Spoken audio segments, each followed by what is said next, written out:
Peggy 16. The Vanguard originate from the expeditionary forces and colonists sent out to claim new worlds beyond the frontier of the Star Union. As they arrived at their destination and awoke from their cryosleep, they discover a galactic cataclysm has taken place during their long journey, and the Star Union has collapsed and is no more. Now the Vanguard need to utilize all their combat and survival skills for the showdown with the unknown forces that brought down their empire and re-establish the Star Union. As the Empire's expeditionary force, the Vanguard are kitted out for the creation of bridgeheads on distant planets. These same skills are ideal for resettling the worlds of a collapsed empire. To do this, the Vanguard have units and colonists strong enough to be able to fend for themselves. They also have frontier policies that can provide extra food, and they can use their garrisons to boost production in their colonies. The Vanguard might seem like a specialized offensive military faction, but they also have diplomatic tools at their disposal. For example, one of their doctrines, called Hearts and Minds, increases rewards and influence when performing quests for native populations, while the doctrine Big Stick Diplomacy allows the Vanguard to leverage their military might in diplomatic interactions. Both make sure that the Vanguard can make their presence known on each planet they want to claim for the Star Union. The Vanguard represent the all-round military force of the future, ranging from troopers carrying assault rifles and grenades to heavy laser tanks and walkers carrying missile artillery, with gunships providing close air support. On the field, the Vanguard has a wide variety of ranged options available to them. They can set up firing lines and overwatch zones to encourage the enemy to come to them.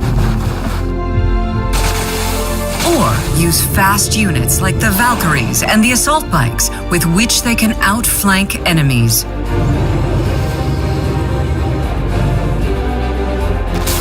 They can even call in a drop pod to deploy troops behind enemy lines.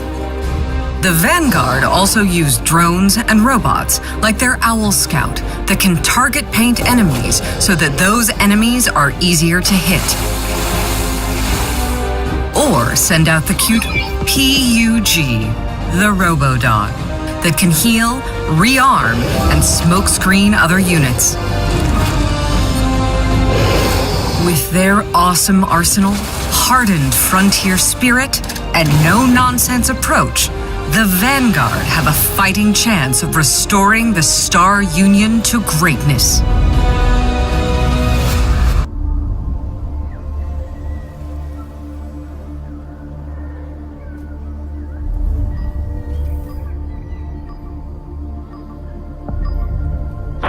Prepare for planetfall.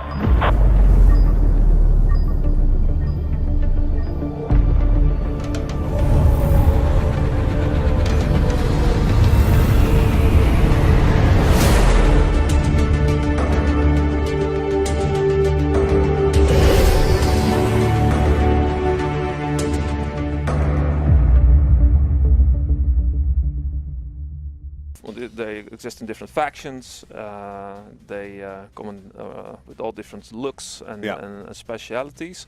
But for now, we're gonna be basing our main guy on the Vanguard Jack Gelder. Jack Gelder. Not Frank Vance. There he is, down one. There we go. So, here's your starting faction. This is basically your main race. Here's your starting faction. This is basically your main race. Secondly, secret technology would indicate that there's something secretive about it. There is, yeah. So secret technologies are secret technologies from the Empire. Yeah, yes. They like experimental weapons technologies, for example. This is Promethean. They used this technique to cleanse planets of threats. And in gameplay terms, you can say that the secret technology is essentially a tweak to the faction you've picked. There are several secret technologies. You can only pick one, and they will kind of influence your gameplay. If you're playing this in multiplayer, you meet another player faction, you do not necessarily know what secret technology they have picked. Exactly, and the tech victory is associated with these secret technologies. For most of them, it's a doomsday weapon that, when triggered, it's triggered into in multiple stages, will finish the game. Yeah. Yeah. Let's choose party animal, which makes our empire a little bit unproductive. We lose 10% production, full stop. But also a lot more fun. We got, let's take personal loadout, so we can choose a cool sharpshooter equipment for our main leader. We've got colonist cryopods already selected, which means that our colonies start with a bonus in population. So another cool one is the martial tradition. That means that you can research weapons technologies faster, and you're a ruthless killer. That means that when you kill a unit, you get an extra action point. Yep. So you can go on killing sprees with the leader. Currently, Jack Gelder seems very serious and not the type of party animal I feel like he should be. Do you have any ways to solve that? Yes. Yes. Some sunglasses. Now he looks more like a party animal. All right. So let's start. Let's get into it. There goes Jack. Always find a nice spot to land on. But yeah, all the void storms and whatnot, of course, disrupted the radars a little bit. You don't have full vision on the entire world. Cities are expanded by adding sectors to the core colony. But first, when we make a decision on what to acquire or where to expand in, we need to do some scouting. Yeah. So here's a little scout unit. So let's look around a bit. One of the things you might notice are these little scanner dots here. Yeah. The scout is able to see a little bit further than its normal vision range, and this indicates possible threats or allies or life forms in the game world. There's something there. Something there, yeah. Yellow ones are static, red ones are moving. So let's take a look there. So there goes our little scout. Here we have the... it's full of plants. It's full of plants. These are the growth. This is a sentient plant species. Yes. This is a landmark. Landmarks are what you call sector dominant features. They sit in the center of a sector. The colonies are another example. Landmarks are generally high value. Let's see what they want. The greenhouse effect. This is a quest that they give us. Yeah. And quests come into multiple formats. This is what you call an economic quest, where the faction asks us to produce greenhouses for them, so they can spawn the little baby tentacles. You know, in a nice, comfortable. Yeah, so we can give them more growth. And there's a quest added. It takes 9 turns to build these bloody greenhouses. Yeah, if we weren't a party animal, I feel like this would have gone slightly quicker. Yes, yeah, we got the penalty in production, but let's cue it. So here is Jack with his new sniper rifle that we chose as his personal loadout. We got a little robo-doggy here called a pug. Very which nice. Is basically a little dog that can help resupply units in the battlefield. Very useful. It's the soldier's best friend. Basic trooper and another owl. So let's take him here. So here we move to the center of the location. Yeah, and we can see there's a marker there essentially. Yep. So now we're in the center of Mineral Ridge here. Yep. It's it's claimed wilderness sector by Jack Gelder. It's claimed because my colony projects a claim automatically. Yes. It's not claimed. It's not owned yet. It's not annexed yet. So we can add it as a province to our starting city. But if you look at the sector analysis, you'll see that there's fertile plains, there's forests, there's Arcadian, there's some mountains in it, and this will boost the production of our colony. Yeah. The abandoned quarry, however, is not abandoned because there seems to be someone sitting on top of it. Yeah, we have to deal with those fellas later. We've got nanite support, which basically buffs our units in the field. Nanite is the sci-fi magic, so it can do basically anything. This is healing kits and whatnot. And then there's heavy laser deployment. Lasers are great versus machines. And then the subjugation ordnance, which is great against organic life. There's a sweet shredder bomb. So that's another source, which is your secret technology. So these are all about cleansing the planet, both on local levels, in tactical combat, cleansing sectors, allowing your units to survive the cleansing, which is also quite important, and then you can re-emerge from the flames. And then we have the society research. So we got first row, is doctrines. Doctrines are empire-wide bonuses that you can apply for a number of turns. Then there's the main body of economic upgrades.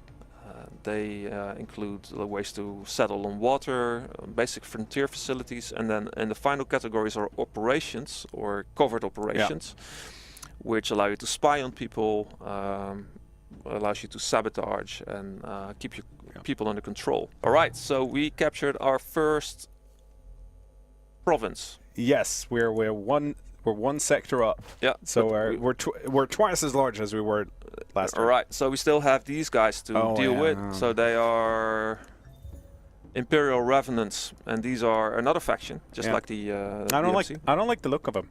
I'll be honest. Yeah. NPC I mean, they faction. look nice, but I don't like the look of them. If you get what I mean. Yeah, they are like zombified survivors from the collapse. Their augmentations have kept them alive for too long, hundreds of years, too long, and they represent the former governing body of the empire. We're going to be declaring war on this NPC faction. Manual combat is, I think, what most people are what Age of Wonders, the series, is known for. In this case, let's skip that. Yeah, because we've got a vastly inferior enemy force. That means that we will survive this battle without any losses. We want to spare them the embarrassment, essentially. Yep. So there they go. We just lost a little bit of hit points. We got some production, which will be shipped to the city immediately, and then it will start producing income per turn. This mountain is uninhabitable for the Vanguard.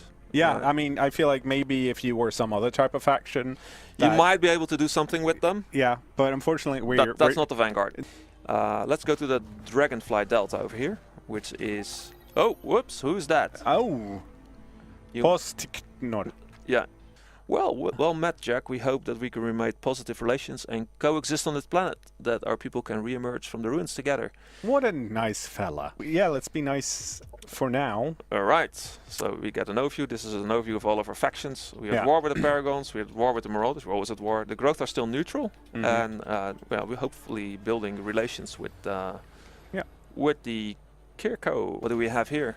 Well, the forward base. Yes, so let's start with that and explain what a forward base is, because it's slightly different than a colony, right? It's not the same thing? No, it's not the same thing. So colonies, they grow slowly. Colonizers are expensive to build. Colonists grow a number of turns. They take a number of turns to acquire new territory. But if you see something of high interest, you can place a forward base next to it or on it. That way you are allowed to basically project your claims out of your core colonies and prepare for future expansion. Yeah, we got a Kirko Ravenous here, which is a strong melee unit. We've got a Transcended, which is a floaty... Yeah, it's Transcended, it's something. Yeah, he can heal. And it's got a side strike. Yeah, and we got some... Kirko Frenzied, which is also another melee unit, a lower level foot soldier who has a battle vomit ability. Yeah. So is the Kirko more melee focused then? Yes. All right. What's this? It is a golden landmark. This is the highest level landmark. You know, if your galaxy is in ruins and there's still sort of like a drone operated Las Vegas, you know, what you soldiers want to go. I mean, especially if you're hanging out with Jack Gelder party animal. Yeah, this seems to be a cool place. So let's take a walker. Yeah, I think we're BattleTech fans. So yeah. I think a walker is a good idea. Some armor, why not take some electrified ammunition that actually changes the damage type of the walker. And a hazmat protection against the biochemical attacks of the Kirko. Let's form an attack squad. So Jack will join with the pug, and the walker needs to end another turn. There we go. I'm sure everyone just wants you to press the manual combat button now. So let's do that. There we go. So here we see an introduction. Camera movement. the Kirko move, the big Ravenous moves forward. You'll notice that it will crush anything that it moves over. It's a very strong melee enemy. We want to keep him away from our ranged guys who are a little bit more squishy than these insectoids. Because one of the things here in Planetfall, right, is the fact that there is destructible cover and environments. You can take cover behind it, but you're not necessarily safe. Yep. All right, so let's take a look at our enemies again. This is the guy we need to be afraid of. If he comes close to us, he will pin us down and rip us apart. That's bad. That's bad. This is a sniper. He probably is going to stay behind and shoot from us from behind cover. This is the support unit who can mend and heal the swarm. Yeah. The Frenzied, there are 2 stacks of those, smaller versions of the big guy, melee focused, and they can cough up battle vomit. Yeah, and this is also one that you always have all the information in a tactical combat, right? You can click on the units and it will show you everything. It will show you all the stuff we saw, but also if they have any modifications, like our troopers, for example, with the flechette armor. Yeah, the little symbols will be rendered above their heads. So here you see the little dice as well. Yeah. And the AI will mod their units as well, and pick glyphs that show their function. Now the Kirko also has a nice purple glow around them. Yeah, that's the Swarm Shield's ability. That means that they get an automatic defense when standing next to another Kirko. So that's the power of the swarm, basically. Pumping each other up. Yeah, so they like to stay close together, and we need to ensure that we sort of spread them out a bit. So we're going to be adjusting our strategy towards that. So we're going to move these jetpack dudes to the flanks. We're not going to fly just yet, because their jetpacks have a cooldown. And I also want to point out that you can see when you're moving your units, they're different hexes, they have different colors, and that's because it costs AP to move. If you move all the way to the reds, you have no more attacks left. Yeah. And then there's 3 stages before that. We now have 1 action point left, which still allows me to do Overwatch with these Marines. Just 1 shot of Overwatch. So we put it in that direction. Let's move Jack first. We're going to have him stand back a bit. He is armed with a sniper rifle. Let's move him here. But as this is a 1-shot thing, it required all action points to shoot. So we only have like a small pistol ability or a hunker down ability. So we're gonna be putting that on for now. So Jack isn't of much use in this first turn. Then we have the little Robodog, the pug. We're gonna be positioning him next to Jack. So he can help out and protecting him. And when you're moving your units now, the way the turn order system works, right, is that it's the defenders always move first. Yes. And they get to move all of their units in whatever order they want. Then it's the attackers, and they get to move all of their units in whatever order they want. Yeah. So you can think a bit, position. Yeah. I'm going to use the blur count ability to obscure Jack, so it's harder to hit. Got another group of soldiers here. Let's move them to the relative safety here. It's another Overwatch. This is a plant which is full cover. That means that you can't shoot through it. So you see that it's a bit of an unfortunate position. I can also expose them a little bit, but they might take the full brunt of his attack. So I might just flank them all the way from here and have no Overwatch. And this is the Scout. Yeah, this is our owl. Yeah, it also has a combat function in the way that it can target paint enemies. So if you move it forward, we can hopefully select this guy, so make him easier to hit. Now, because that's a flying unit, does that also mean that since Kirko are melee based, does that mean not all of those units can hit the owl? That's correct. Yeah. So they need some type of ranged weapon. Of course, the battle spit will damage it, but it's a weak ranged ability. There are very few pure melee ranged units, but there are. But it is possible for a flying army to waste a full ground level, ground-based. Pitiful groundlings. Yep. Oh yeah. Okay, so then we have the big walker. So this is basically a moving artillery piece. It has missiles and a Gatling gun. So we can try if we can fire a unit if we stay within 1 hex movement. We can take a pot shot, see if we maybe blow up some cover here. There's a very low chance to hit. And the percentage here next to those would be the hit chance, right? Yeah, I think we might as well have the highest chance of just destroying that cover. Yeah. So let's do that. So we expose them, make them come forward a bit. All right. So end turn. Now, one of the things we haven't actually... Overwatch. Oh, yeah. Nice. All right. So there's the monsters coming. Battle Spit. So leaves lots of lovely decals on the ground. Oh, ooh. Jack's getting it. Now, based on... Healing. Yeah, because they took some damage from the destroyed cover, correct? Yep. Now, all of these different icons next to when they take damage, that is different types of damage that's being applied, right? There's both the toxic, or the vomit is some type of toxic. The other units, the snipers had some type of psi damage. But damage is still damage. Yep. Right. So it's you might have different resistances. Yeah. Yep. All right, so what do we got here? We've got our first stack of Frangids just sitting here and exposing their backs. So let's shoot them from behind. We got a flanking bonus. So that's one of their factions down. Jack here can use a sniper rifle. But unfortunately, he didn't bring grenades because he's got a pistol as a secondary weapon. Otherwise, he could have thrown a grenade overboard. And that's something we could have outfitted Jack with grenades if we wanted to. Yep, yep. So let's see, who should we try and do damage? So when we're just looking at this now, we see he's aiming at the big guy.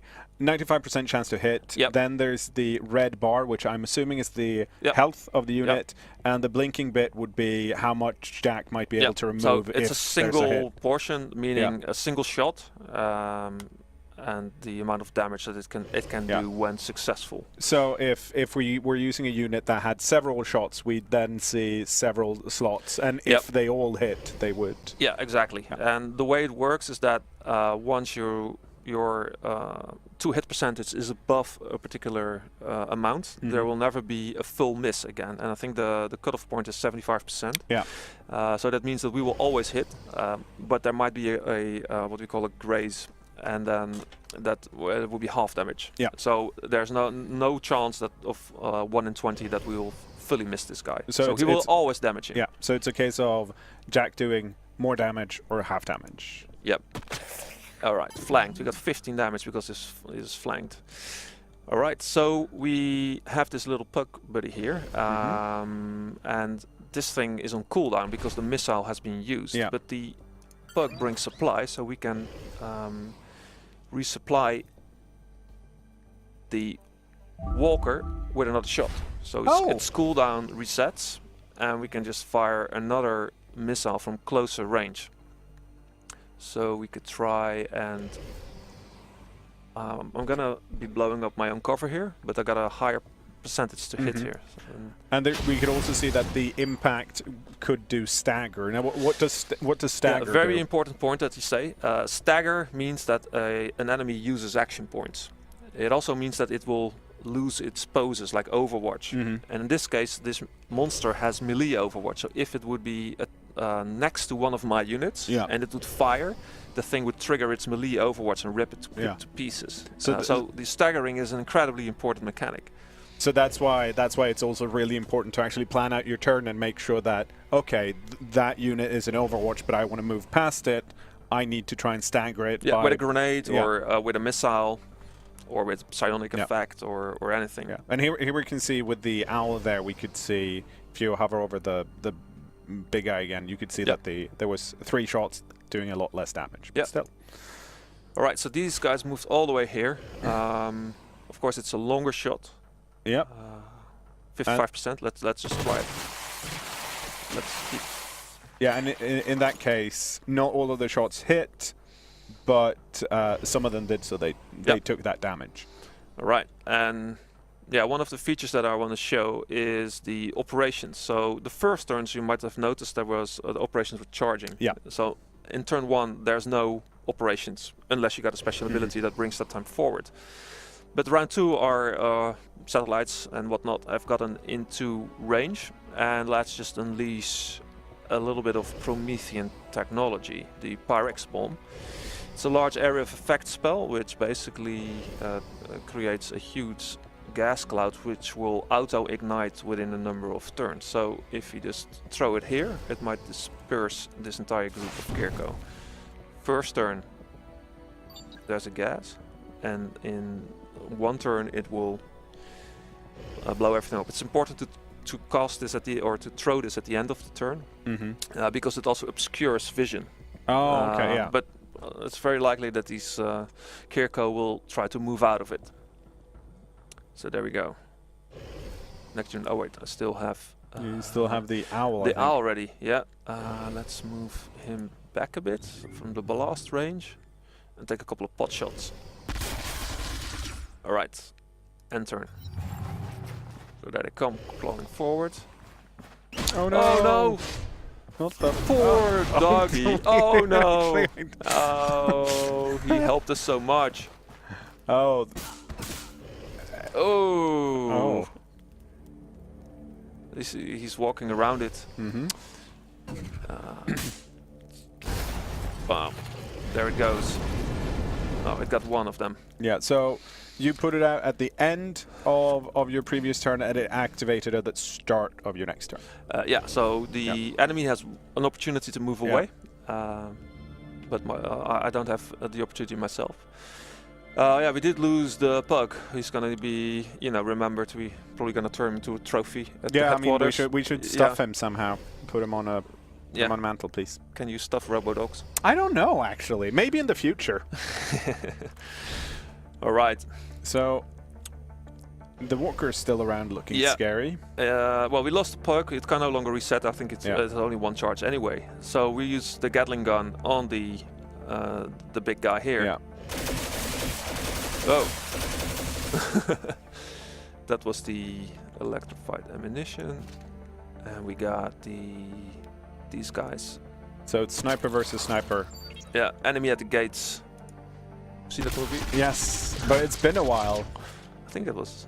It's a good movie. Okay, so for the most part, there's one left, and he might be able to kill these guys. There we go. They were flanked. So now it's just the healer or the support unit over there. Let's use a jetpack. Oh yeah, because we haven't used the jetpack. We're gonna be moving him here. And shoot him from the back. All right. So he's turning to face us, like the lower level units do that. Yeah, we're gonna win this battle anyway, so might as well just, throw in some more abilities just to show. Let's show off another operation. So this is the Inferno drop pod, which basically drops Marines from space. We're gonna drop him right next to this poor guy to try and stagger him. It doesn't do a lot of damage, but bam, there we go. It's wrecked the post, and let's show him further. All right, he survived. Now we did manage to mess up this charge station further. Yeah, there's less of it now than there were before, but most of it was like cars. So yeah, electric cars. Looks like Tesla made it to the future age. Yep. Yeah. All right. Well, I guess that's our turn. Let's see what the Kirku can do. Yep. Yeah, it's just mopping up now. Yep. Oh, he managed to kill poor guy. Petty kill. Just it was a petty kill. Yeah. I'm going Vengeance. out. You're going to be killed by Scout. Oh no. Well. Barely. All right. There you go, Bug. Bam. Very nice. Victories, and he lies in the rubble. Victory is ours. It was a hard-fought battle. It was, but managed to lose two friends here. That's actually They were not able to make it to the Flamingo Fortune Resort. Very sad. Yeah,